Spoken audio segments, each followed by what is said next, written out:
The city of Baldur's Gate hangs heavy with fog tonight.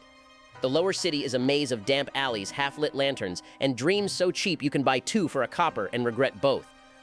Down by the docks, beneath a crooked sign, stands a tavern called the Bent Fin, a place people come not for fun, but to forget things loudly. No one here laughs unless it's at someone else's misfortune. Most patrons hope a fight breaks out just to break the monotony. Inside, the air is thick with smoke, stale beer, and the quiet sound of collective disappointment. And in the middle of that, a professor. What are you doing on this damp night, Joe? Well, far as nights go, this one's about average. I'm drinking some whiskey like I usually do. I'm doing the same thing I've been doing every night since the university kicked me out. It's a pretty cheap place to stay for a few nights, and the drinks are cheaper. Nobody here is much for interesting conversation, but I give it a shot every now and then. A couple of younger dockhands at the bar roll their eyes as you speak. The same ones you tried to lecture earlier about the architectural significance of who knows what.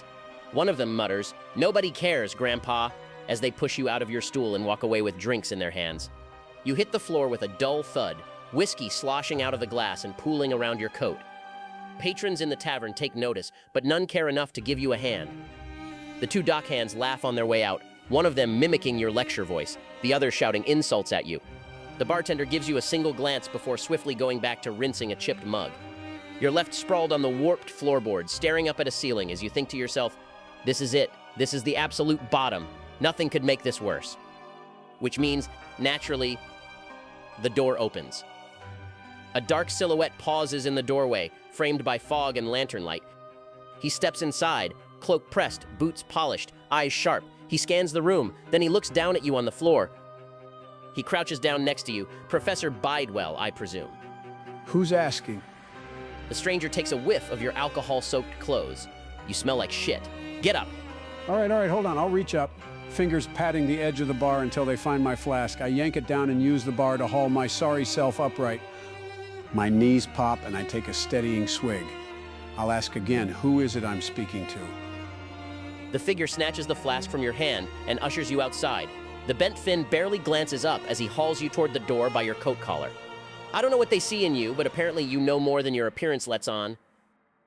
You stumble once, twice, catch yourself on the doorframe, and finally spill into the cold, fog-choked night of the lower city, and the tavern door slams behind you.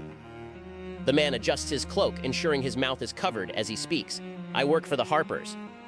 You've heard the name before. Everyone in Baldur's Gate has some sort of organization that does good by making sure other people don't do worse. And they absolutely do not recruit washed-up professors from dive bars, unless something is very, very wrong. The man reaches into his cloak, pulls out a slip of parchment, and holds it to your chest. It reads, Joseph Bidewell, Scholar of Antiquities, Mortuary Architecture, and Pre-Sundering History. He says to you with a tone of pity, someone is offering you a chance for redemption. Everything you need to know is in the letter. He then hands you the flask, turns, and leaves you alone once again. A chance for redemption sounds too good to be true. I'll have a look at this letter, Ben. You stand there alone on the damp cobblestones, flask in one hand, the sealed letter in the other. Your breath fogs the air as you crack it open. Here's your letter, Joe.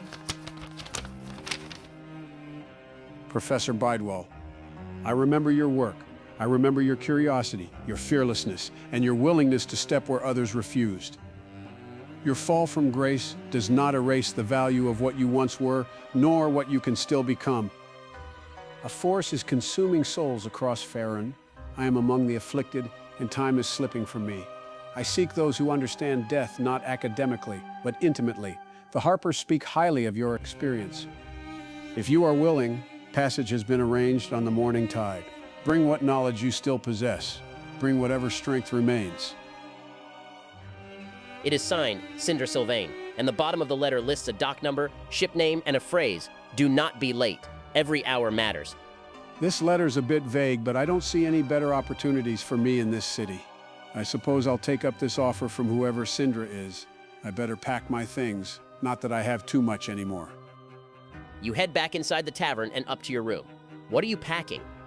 Inside the chest at the foot of the bed I'm renting is pretty much my whole life. A few shirts and trousers that have seen better days. A couple of spare pairs of boots with a hole in one heel. A stack of old certificates framed once, now cracked and dusty. Doctor of Antiquities. Lecturer of Historical Architecture. Employee of the Month, twice. A revolver I haven't fired in a long while except at bottles. Some spare parchment. A notebook full of sketches, diagrams, and half-finished ideas about ancient burial sites no one cared about. And tucked beneath it all, my old university coat. A few buttons missing, a handful of stains. I'll pack it all in my old travel bag and make my way to the docks. I might as well sleep there. No promises I make it tomorrow morning if I don't. You sling the worn travel bag over your shoulder and descend the creaking stairs of the Bent Fin for what may be the last time. You make the quiet walk to the harbor, your boots thudding dully against damp cobblestone. The lanterns glow through the mist like smudges of gold paint. There's no one there yet, not this late, not in this weather, just a weathered crate by a bollard and the silhouette of a ship at anchor in the gloom.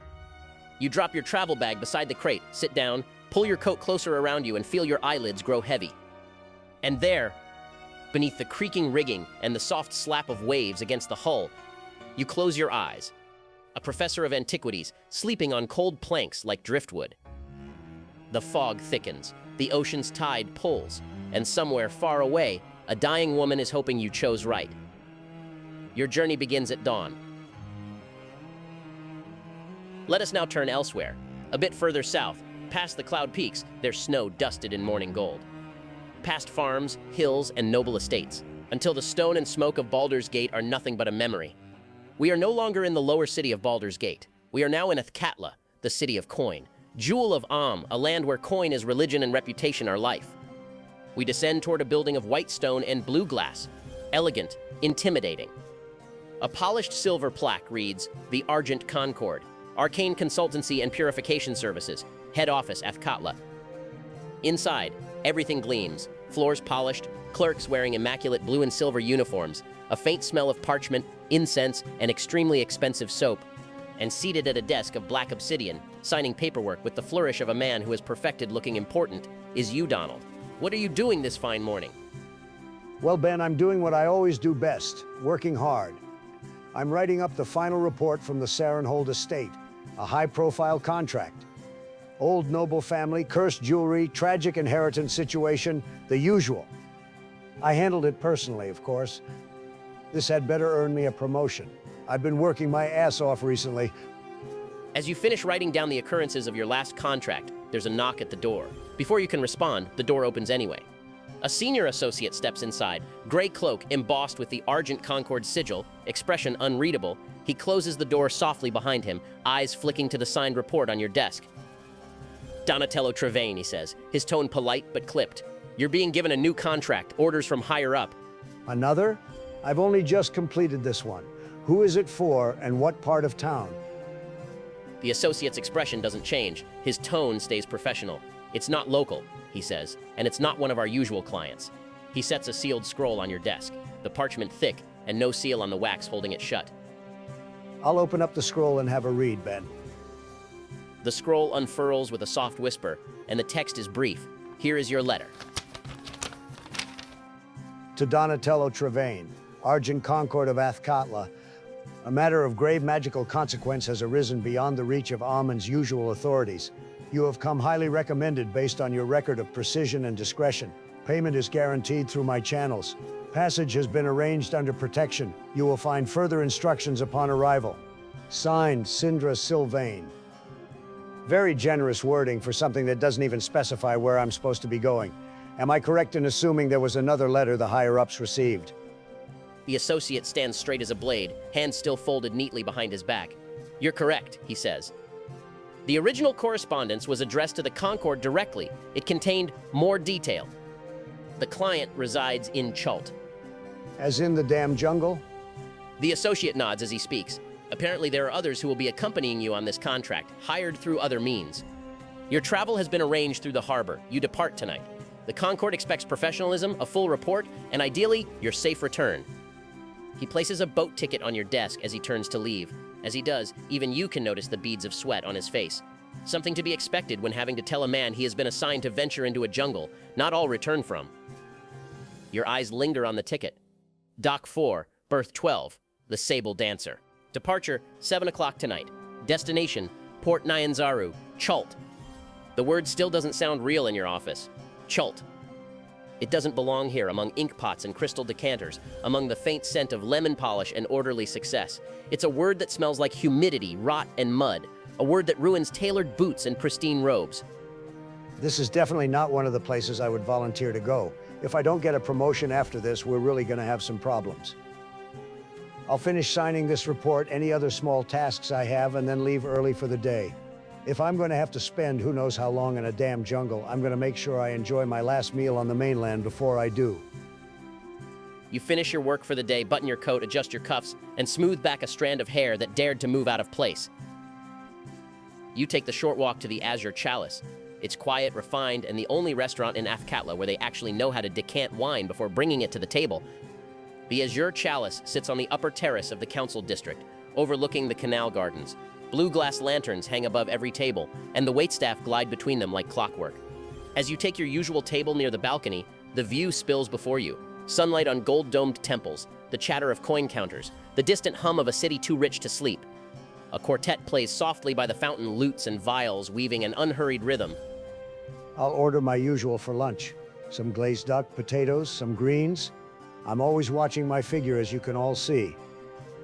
I'm going to ask the waiter if by chance they know the name Sindra Sylvain. I don't recall ever hearing who it might be. The waiter returns with the same graceful efficiency as always, a man who's probably never once broken a sweat in his life.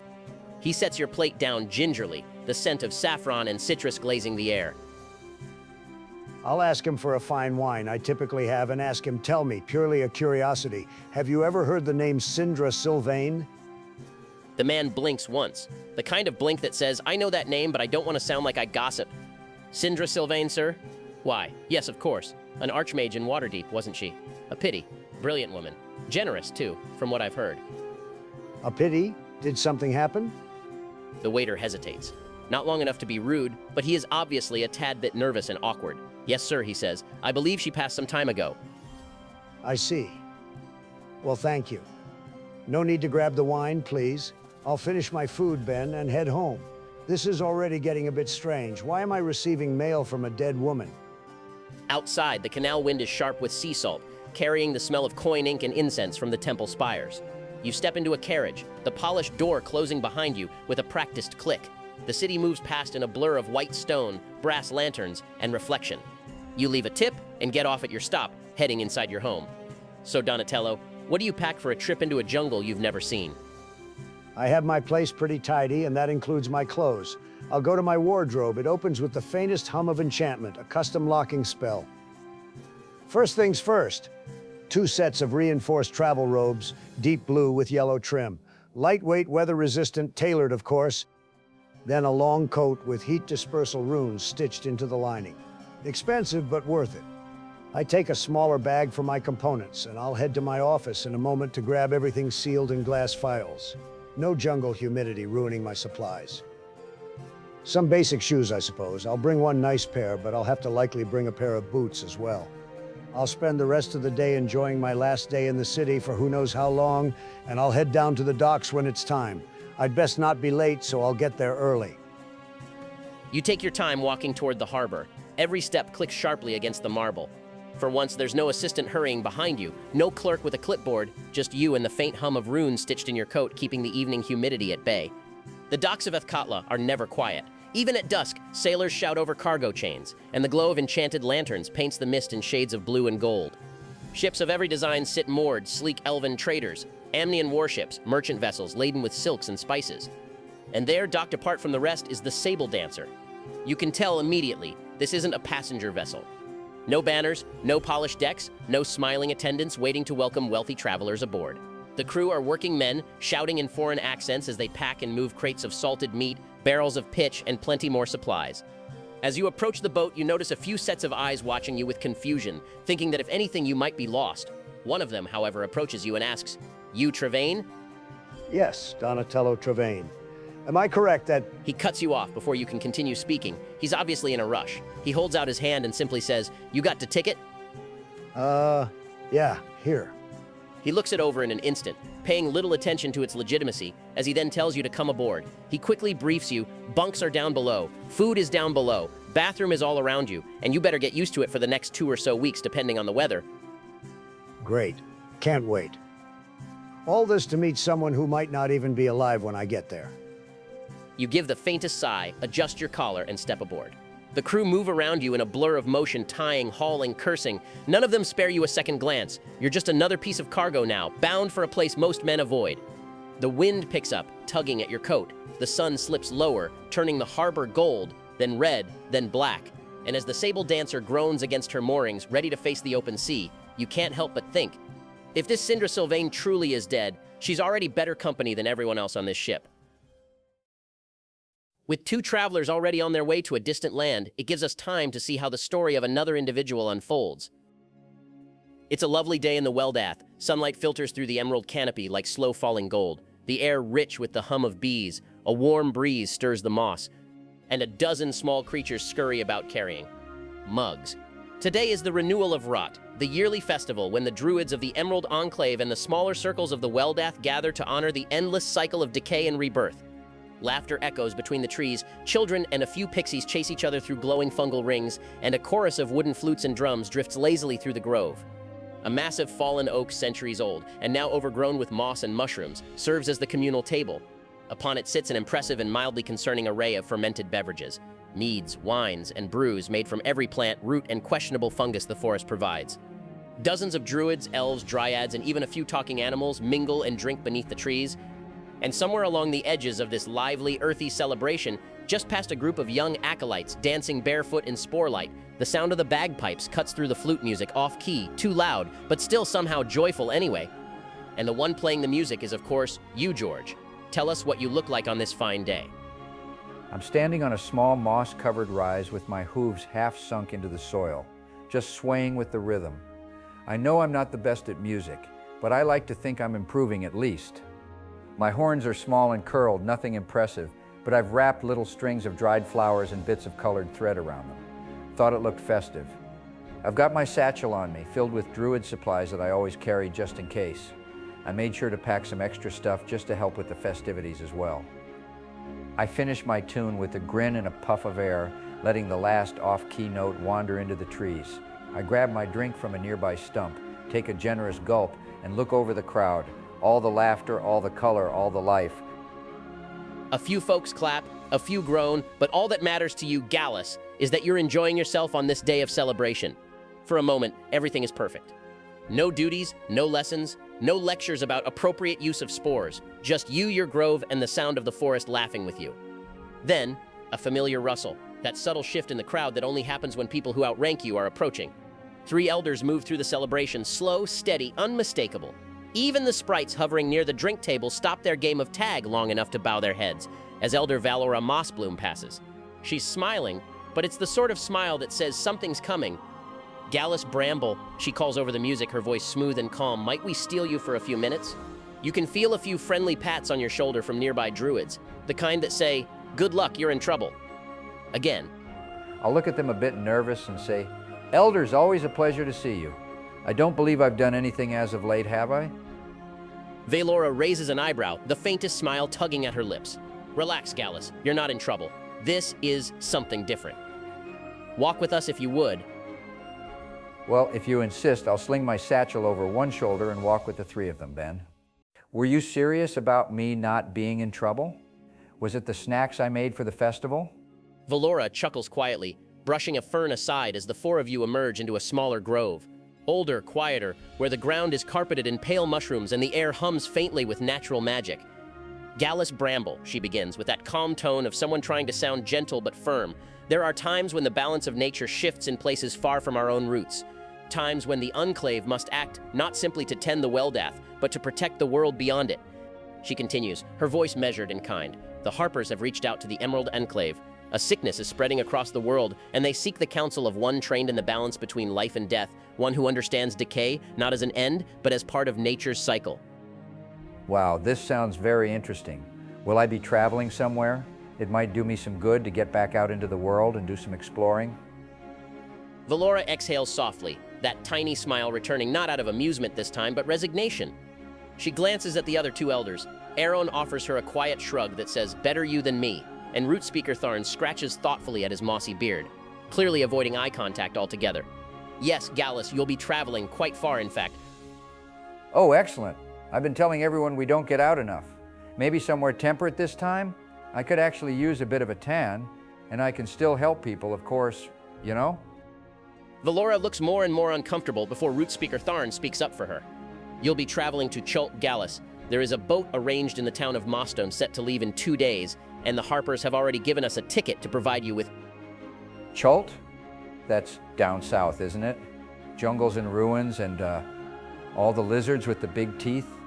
Valora speaks to you again, a bit more composed, but obviously worried. Yes, Gallus, and we know it is sudden, but please know we have spent much time deliberating on who would be the best choice for this expedition. We've chosen carefully, Gallus. Truly, you have a resilience about you, a way of finding life even in the strangest of places that will serve you well in Chult, and hopefully the people there in need of help. Her fingers withdraw a small weathered envelope, its edges softened by travel, the seal already broken, but the parchment within still crisp and smelling faintly of sea salt. She holds it out to you carefully, as if the letter itself carries weight.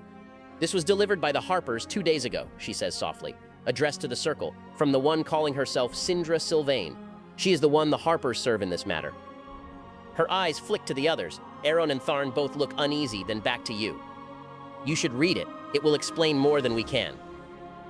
I take the envelope, turning it over in my hands. I'm a bit confused as to why they're all acting so strange. I suppose they're all just scared for me to go on a real adventure for once like the others in the circle. I'll open it and simply take the ticket out, excited. I'll look it over, but I better start packing, guys.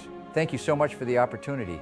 I won't let you down. You'll see when I come back, this whole Chult business will be sorted, and I'll bring stories for years.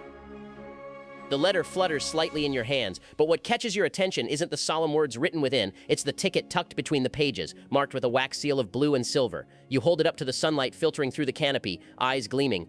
The elders look to you, a bit flabbergasted. Gallus, just make sure you read that, okay? Of course, of course. I'll give it a proper read once I'm on the road. Can't waste daylight, packing takes time, you know? And I can't very well leave without my lucky satchel. Or my pipe fungus. Or, actually, I'll just take everything. Valora goes to open her mouth, but you're already prancing away in glee and excitement. You reach your modest dwelling on the edge of the grove, a half-hollowed tree filled with hanging herbs, clay jars, and enough spores to make an average person sneeze from half a mile away. It doesn't take long to gather what you need: your pouches, your staff, a few of your more stable brews. You glance back at the grove one last time, laughter still drifting faintly from the festival, then turn southwest. The trail to Mostone waits, winding through green hills and the scent of pine. And so, with the same optimism that got you into and out of more trouble than anyone else in the Weldath, you set off humming your off-key tune, the letter unread and the jungle of Chult completely unknown. 3 paths now move toward the same horizon. A washed-up scholar chasing redemption, a refined wizard dragged reluctantly from his comfort, and a satyr too optimistic to fear what waits in the shadows. After around 2 or so weeks at sea, the sable dancer slides into harbor with a low groan of timber, the morning sun casting the ship in gold and shadow. The air here is thick, sweet, alive. Every breath carries spice, sap, and the distant promise of rain. You step to the railing as the gangplank lowers. Dawn. Beyond it sprawls Port Nyanzaru, a riot of color and sound. Children dart between crates, laughing as merchants haggle in half a dozen tongues. A pair of tabaxi lounge on a sun-drenched awning, tails flicking lazily. Nearby, a dwarf in bright cloth wrestles a stubborn dinosaur calf into a pen, shouting curses that draw cheers from onlookers. And overhead, 2 Aarakocra wheel in lazy circles, one carrying a basket of fruit, the other a spear, both glinting against the blue. This isn't Athkatla, not even close. You catch yourself standing a little straighter, instinctively smoothing your coat as if to armor yourself against the chaos. The sable dancer creaks as the crew begins unloading cargo, paying you no mind. No one here is waiting with a nameplate or a polite welcome. Whatever instructions Sindra sent, if any, are lost to the wind. There must be someone nearby that would have some clue where I can find whoever Sindra is. I'll ask one of the crew members, do you know where I would be able to find Sindra here? It's my first time, if you couldn't tell. He squints at you in thought. Sindra, huh? Don't sound local. Ain't no Sindra working the docks, I can tell you that much. Go ask around town. You'll find whoever it is you're looking for eventually. Someone will know. Well, shit, I'll start to head to the markets I suppose. Maybe I can find someone there who would know Sindra. You make your way through the docks and into the heart of Port Nyanzaru's Grand Souk, a living storm of color and sound. It's here, under the striped pavilion, that the noise of the city is at its loudest. Drums, laughter, haggling, and the calls of exotic birds blend into one living hum. It's an incredible sight. You weave through rows of stalls and vendors beneath the great awning. The air here is thick with the smell of spice, sweat, and perfume. Merchants shout from all sides, selling carved ivory trinkets, glimmering gemstones, brightly dyed fabrics, and even cages of small lizards. A merchant behind a stall, a middle-aged woman in a bright red head wrap, notices you looking around, lost. You looking for something, friend? I guess I stick out that much. Yes, actually, I'm looking for a woman named Sindra Sylvain. I was told she'd be here, but, well, I wasn't exactly given directions. The woman gives you a wide smile, saying, "I thought so. Can't say I know her, sweetie, but you're not the first to ask. 2 others were wandering through looking just as lost as you." She nods toward the far side of the market, where 2 figures stand out amidst the crowd. 1. A satyr, bright-furred and barefoot, sits cross-legged on a crate, a half-drunk coconut with a straw in one hand and a look of unbothered joy plastered across his face. The other looks far less at peace, a disheveled man in a worn travel coat, hat tipped low, a flask in one hand and a map in the other, turning it around like he's trying to find which way is up. Well, I guess I'll go and see if they've met Sindra then. Thank you, ma'am.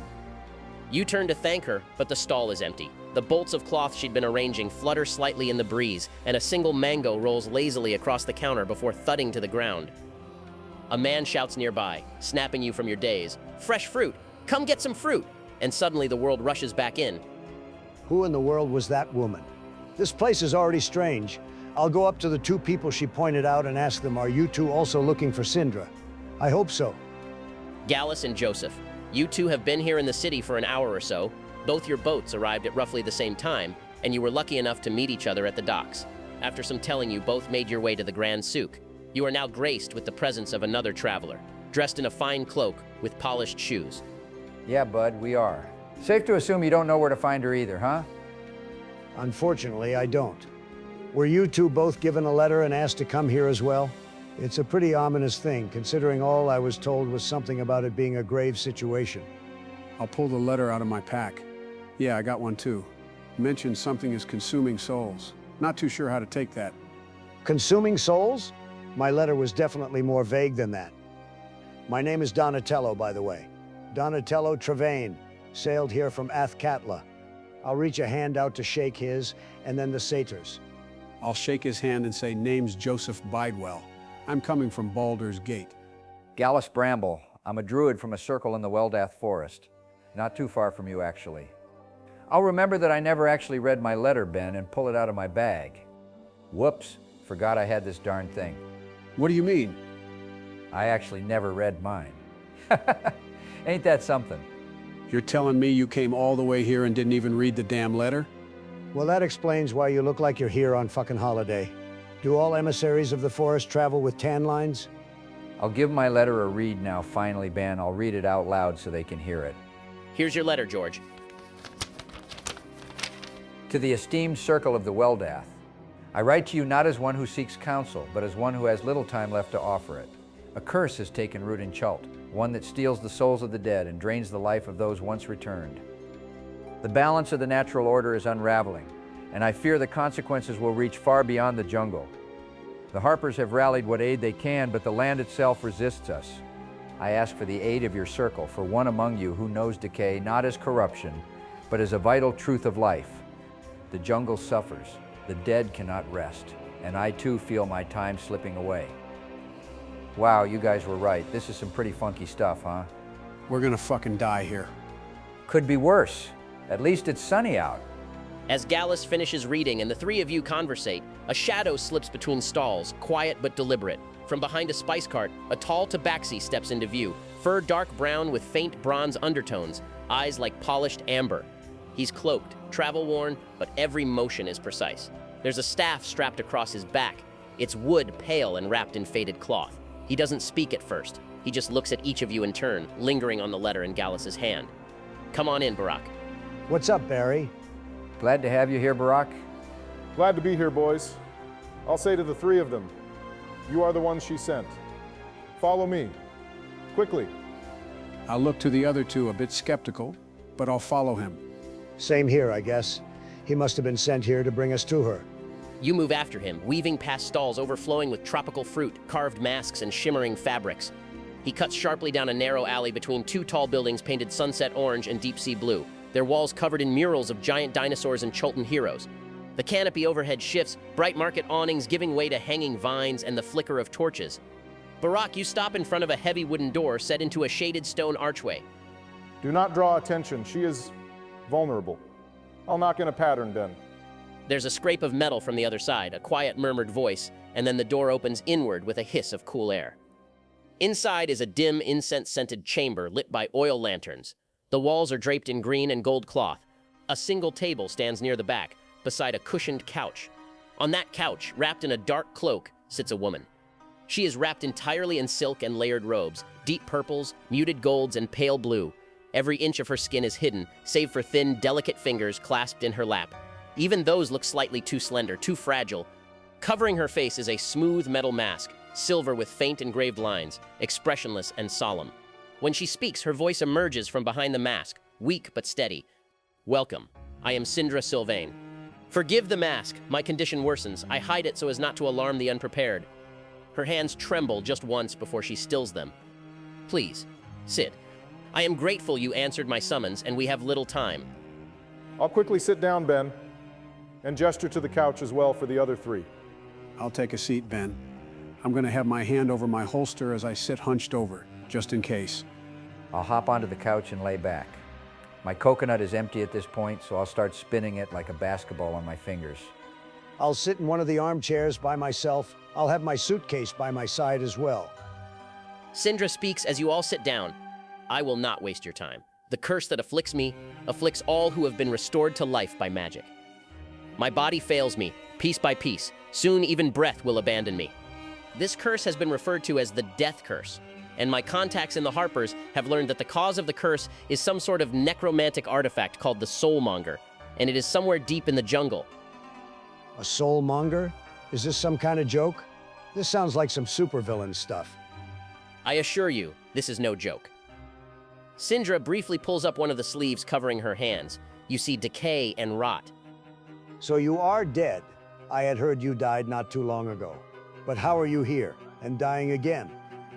Very astute of you, Donatello. As I said, this artifact is somehow affecting the necromantic magic. I was resurrected after I died in Waterdeep, but as of recently, I have begun to wither away. And it is not just me. Others who are undead in some form are experiencing the same effect, so yes, I am an undead, but even my time is coming near. So we need to go into the jungle and find this artifact thingy. How are we meant to do that? I didn't know we were signing up for all this. He's right. That place is a death trap. You don't have others able to do this? I do, she says. You have been acquainted with my old friend Bear Omens. He is a tabaxi monk of these lands and spends much time in the jungle itself. I'll nod my head in respect towards the three of them. We are very glad you three have come to help. I will accompany you on this journey. Oh, this shouldn't be too bad then. Are you a native to this land, Mr. Bear Omens? I'll nod again. Yes, but I know not of where this artifact is. There are many ruins in the jungle that we may need to venture to. Are we leaving today? I'd like one day of rest at least, seeing as how I've been on a boat for the past couple of weeks. Sindra says, worry not.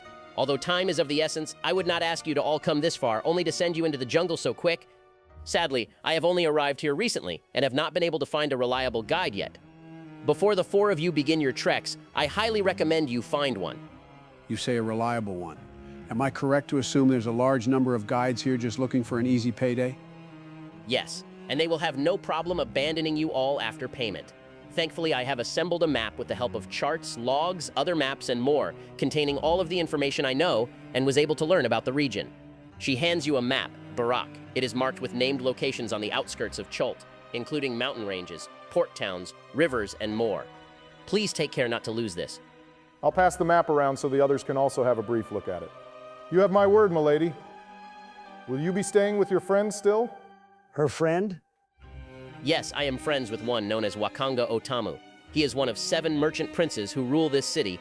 You are of course more than welcome to come by, but he is a busy man. I guess I'll be the one to say it.